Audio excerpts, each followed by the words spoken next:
Chúng mình xuống bằng tầng ạc này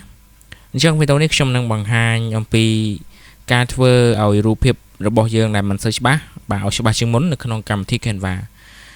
lấy dương cho một căn website canva.com rồi có dương bạc ở app Canva một top một tiết trongประกาศ នៅ ទំហំ 2000 pixel គុណនឹង 2000 pixel បាទខ្ញុំយកជារាងការ៉េអូខេបន្តមកទៀតយើងចូលទៅកាន់ app ហើយយើង search នៅខាងលើនេះដាក់ថា upscale បាទនេះចឹងវាយតែ app ចឹងមកវាចេញមកនេះ image upscaler បន្តមកទៀតយើង click យកអាដំបូងគេនេះបាទយើង upload រូបភាពចឹងខ្ញុំមានជាគំរូ2បាទរូបទី1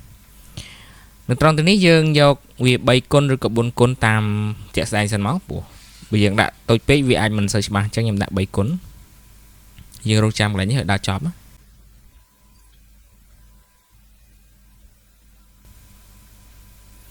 បាទនេះចឹងបន្ទាប់ពីយើង upload រួចហើយនឹងឃើញបែបនេះអានេះគឺជា before មានន័យថារូបកាលដែលយើងមិនទាន់កែនេះគឺជារូបដែលយើងកែហើយដើម្បីយើងចាប់ទីមកដាក់យើងចុច